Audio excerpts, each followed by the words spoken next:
Structure लिखना है किसी भी अणु की या किसी भी आयन की, तो लुईस संरचना का अर्थ होता है कि आप पहले तो ये काउंट करें कि उसमें लुईस इलेक्ट्रॉन्स की नंबर यानी संयोजी इलेक्ट्रॉन्स की नंबर क्या है। इसमें हम तीन प्रकार से कैलकुलेशन करते हैं या लुईस स्ट्रक्चर अपने को ड्रा करना होता है। लुईस संरचना का मतलब होता है कि आप वहां बॉन्ड्स ना बना करके लुईस संकेतों का प्रयोग करेंगे।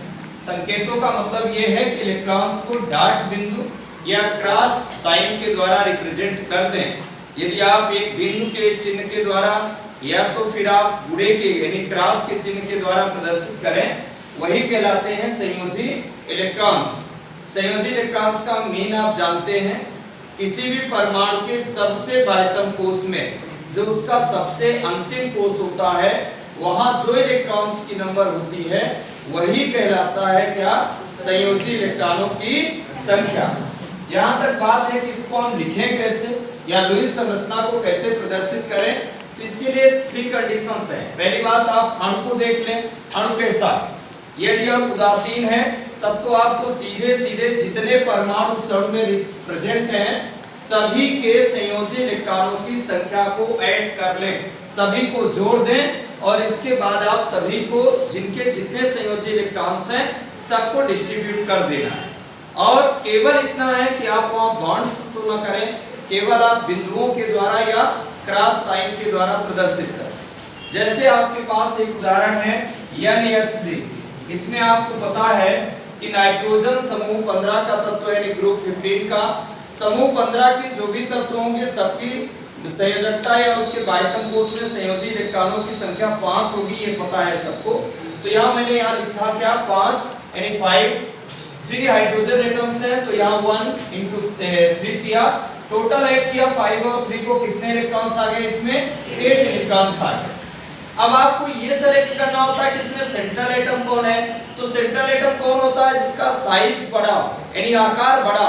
दूसरी बात ये कि उसकी एटम्स नंबर इसमें कम हो। जैसे आप एक उदाहरण सामान्य ले लीजिए, एक पेड़ में तने कम होते हैं और शाखाएं क्या होती हैं, बहुत सारी शाखाएं किससे जुड़ी होती हैं, तने से जुड़ी होती हैं। तो इसका मतलब है कि उसी प्रकार से नाइट्रोजन से कौन जुड़े हैं, हाइड्रोजन, यानी सेंटर में अपने को किस एटम को लिखना है, नाइट्रोजन, और चारों तरफ उसके यानी चारों दिशाओं में आप क्या लिख सकते हैं, जो हाइड्रोजन है 3 हाइड्रोजन एटम्स हैं, तो हमने इसको कहां लिखा, बीच में नाइट्रोजन, ऊपर हाइड्रोजन, बाएं में हाइड्रोजन और दाएं में लिख दिया। अब नाइट्रोजन के कितने इलेक्ट्रॉन्स आप जानते हैं, संयोजी इलेक्ट्रॉनों की संख्या कितनी है बच्चों, 5। तो पहले 3 इनके सामने लिख दो, क्योंकि हाइड्रोजन आपको पता है 1 इलेक्ट्रॉन वाला एलिमेंट है, स्वाभाविक रूप से इसमें सिंगल बॉन्डिंग होगी, डबल संभव नहीं है, तो सिंगल बॉन्डिंग करना है और यहाँ पर आपके 2 इलेक्ट्रॉन्स बचेंगे। एक हाइड्रोजन का इस इलेक्ट्रॉन के ठीक सामने लिखना है। ये गलती आप ना करेंगे, जैसे यहाँ लिखना चाहिए आप इस साइड में लिख दिए, क्योंकि ये क्या होगा, एक कोवैलेंट बॉन्ड की पोजीशन में होना चाहिए। कोवैलेंट बॉन्ड प्रदर्शित नहीं किया जाएगा, बाकी पोजीशन सेम होनी चाहिए। यहाँ पर आपको एक इलेक्ट्रॉन करना है, ये गुणे का चिन्ह नहीं, ये क्या है, हाइड्रोजन का इलेक्ट्रॉन है। इलेक्ट्रॉन का सिंबल इस तरह से आप रिप्रेजेंट कर सकते हैं। ये लुईस संरचना हो जाएगी किसकी, अमोनिया की। फिर इसके बाद आपको कार्बन डाइऑक्साइड का लिखना है। कार्बन के संयोजी कोश में कितने इलेक्ट्रॉन, 4 यानी 4 आ रहे हैं। किस समूह का है, ग्रुप 14 का है। ऑक्सीजन 2 है तो यहाँ 6 इंटू क्या कर दिया हमने 2, तो जब आप 12 और 4 ऐड करेंगे तो कितने आएंगे, 16 आएंगे ना। 12 और 4 कितना होता है, 16। अब 16 इलेक्ट्रॉन्स को लिखना है। पहले कार्बन में आओ, तो यहाँ कितने इलेक्ट्रॉन्स, 2, इधर भी कितने 2 कर दिया, तो ऑक्सीजन के इसके सामने कितने इलेक्ट्रॉन्स आएंगे, 2 आएंगे।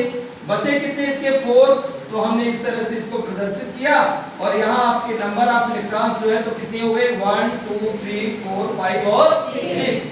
ऐसे 2 इलेक्ट्रॉन्स इसके सामने लिख देना है, बाकी आप साइड में फिर से 4 इलेक्ट्रॉन्स कर दीजिए।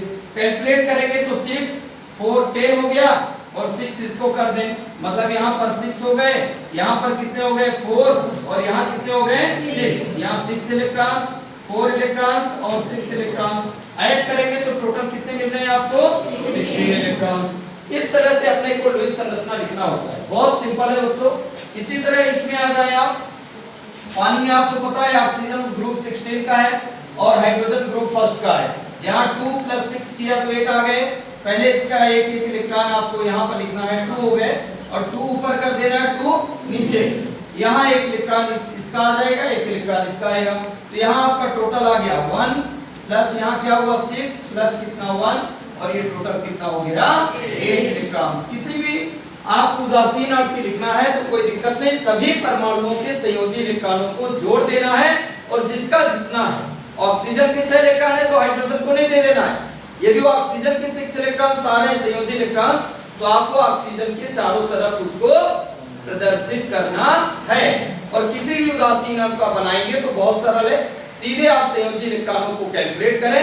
संयोजी इलेक्ट्रॉन आपको वैसे भी याद है, ग्रुप फर्स्ट का है तो 1 ही रहेगा, 2 का है तो 2 रहेगा, 13 में 3 आते हैं, 14 में 4, 15 में 5, 16 में 6, 17 में 7, और ये जो ग्रुप में 3 का है तो 8 इलेक्ट्रॉन्स आएंगे।